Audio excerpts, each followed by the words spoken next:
안녕하십니까. K야 북살롱 K야입니다. 전 시간에는 우리가 초등독서 봤는데 이번에는 수능을 앞둔 수험생들을 위한 고등독서 한번 보도록 하겠습니다. 너무나 유명한 작품이죠. 이청준 씨의 가면의 꿈.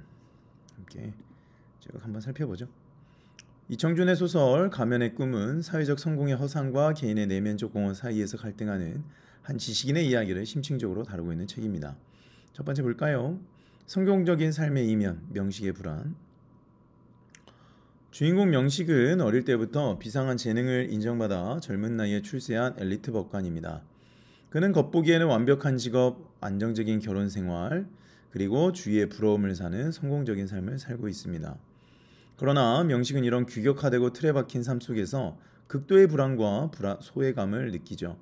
그는 자신이 맡은 법관으로서의 역할과 사회가 요구하는 잣대에 대해 진정한 자아가 억압당하고 있다고 생각합니다. 이제 두 번째, 가면과 변장, 이중생활의 시작.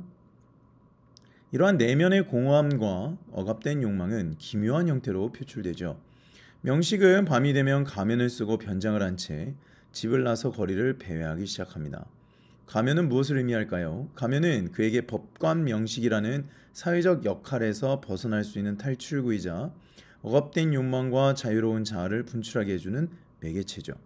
변장한 행동은 명식이 변장한 상태에서 현실의 명식이라면 절대 할 수 없는 자유롭고 기이한 행동을 하거나 때로는 자신을 방관자적인 시선으로 관찰하며 만족감을 얻죠. 세 번째, 아내 지연의 개입과 갈등의 심화. 명식의 아내 지연은 남편의 이러한 기이한 이중생활을 눈치채게 됩니다. 지연은 남편의 성공 뒤에 가려진 정신적인 불안정함과 정체성의 위기를 이해하려고 노력하죠. 지연은 명식에게 왜 가면을 쓰고 방황하는지, 무엇이 그를 괴롭히는지 직접적으로 물으며 소통을 시도합니다. 명식은 자신의 내면을 지연에게 온전히 드러내지 못하고 여전히 현실과 가면 속 세계를 오가며 괴로워합니다. 이 과정에서 부부 사이의 정서적 단절과 갈등은 깊어지죠. 네 번째, 자아성찰과 결말. 소설은 명식이 결국 가면을 벗고 자신의 불안과 공허함을 직시하는 방향으로 나아갑니다. 그는 가면을 통해 억압된 자아를 만난 행위를 멈추고 자신이 서 있는 현실의 삶과 정면으로 마주하려고 합니다. 그래서 가면의 꿈은 명식이 겪는 이중생활과 갈등을 통해 현대사회 속에서 인간이 겪는 정체성의 혼란, 삶의 의미 상실, 그리고 진정한 나를 찾아가는 고통스러운 과정을 보여주며 마무리되죠.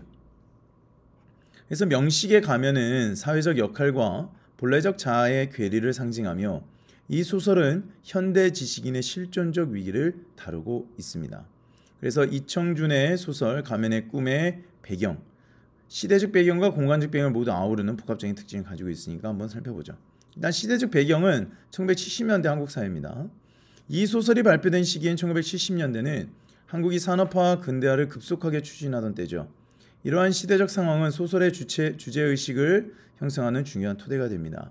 산업화와 도시화, 농촌을 떠나 도시로 향하는 탈향과 이양이 본격화되면서 사람들은 전통적인 가치관과 고향의 공동체의식을 상실하고 도시에 정착합니다. 성공지상주의와 경쟁, 사회적 성공과 출세를 최고의 가치로 여기는 풍조가 만연했죠. 주인공 명식은 바로 이 성공지상주의의 정점에 있는 인물입니다. 집단적 무의식과 불안, 급격한 사회 변화 속에서 개인은 정체성의 혼란과 존재론적 불안을 겪게 되죠. 명식의 가면놀이는 이러한 시대의 집단적 무의식을 상징적으로 보여줍니다. 두 번째, 공간적 배경입니다. 먼저 배경 현대도시의 익명성 공간. 소설의 주요 무대는 충망받는 법관 명식이 살고 있는 현대도시와 그가 밤마다 가면을 쓰고 배회하는 익명의 거리입니다. 법관의 집과 사무실, 명식의 사회적 역할과 성공이 규정되는 공간이자 그를 억압하는 틀을 상징합니다. 완벽해 보이지만 숨막히는 공간이죠. 그 다음 밤거리. 명식이 가면을 쓰고 돌아다니는 밤거리는 익명성이 지배하는 공간입니다. 여기에서 그는 사회적 지위나 이름에 얽매이지 않고 억압된 욕망과 또 다른 자아를 발견할 자유를 얻게 되죠. 배경의 상징성. 구체적인 지명보다는 성공한 지식인의 삶의 터전이라는 추상적이고 보편적인 공간으로 설정되고 명식의 고뇌가 특정 인물에게만 국한된 것이 아니라 현대 지식인 일반의 실존적 문제임을 암시합니다. 그렇다면 이제 가면의 꿈에 나오는 주요 에피소드들, 왜냐하면 시험에 나올 때 어떤 에피소드 한 단락이 이렇게 나오게 되니까요. 알고 계시면 도움이 되겠습니다. 첫 번째, 신혼여행의 개구리 실험 이야기와 부부 사이의 균열. 명식과 지연의 관계에 균열이 생기는 시발점이 되는 과거의 에피소드입니다. 사건은 신혼여행에서 아내 지연이 개구리 실험에 대한 이야기를 명식에게 해줍니다. 뜨거운 물속 개구리는 위험을 즉시 감지하고 튀어나오지만 미지근한 물속의 개구리는 물이 서서히 뜨거워져도 위기를 깨닫지 못하고 익사한다는 이야기를 해주죠. 결과 지연은 이 이야기를 하며 키득거리는 웃음소리를 내는데 명식은 이 웃음소리에서 자신의 삶이 서서히 망가지는 미지근한 물속에 갇혀있는 것이 아닌가 하는 섬뜩한 예감을 느낍니다. 이 사건 이후 명식과 지연은 정서적인 불감증과 단절을 겪게 되죠. 두 번째 에피소드, 명식의 밤 외출과 가면놀이. 명식의 내면적 위기가 행동으로 표출되는 가장 중요한 에피소드입니다.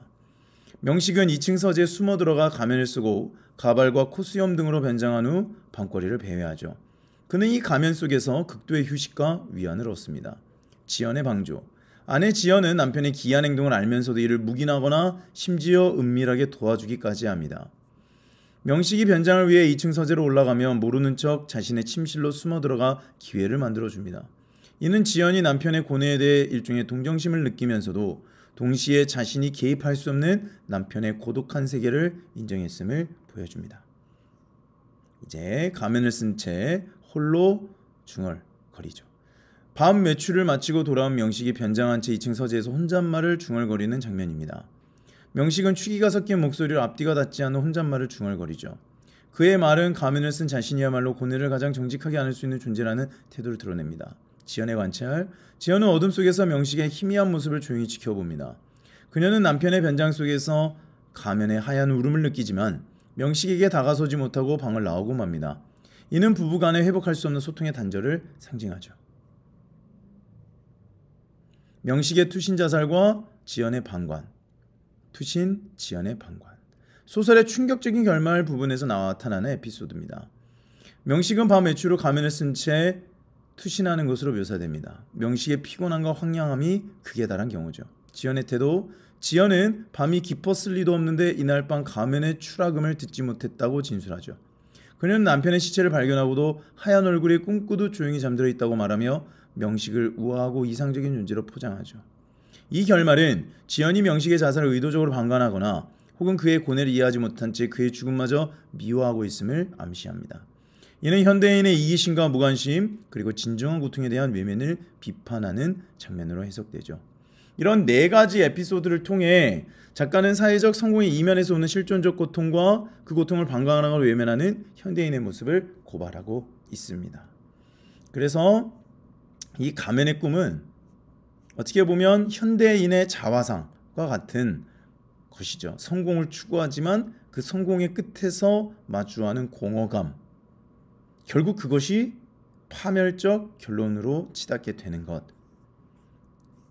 우리의 삶의 모습의 뒤안길이 아니기를 바라며 여러분들을 응원합니다. KI였습니다. 감사합니다.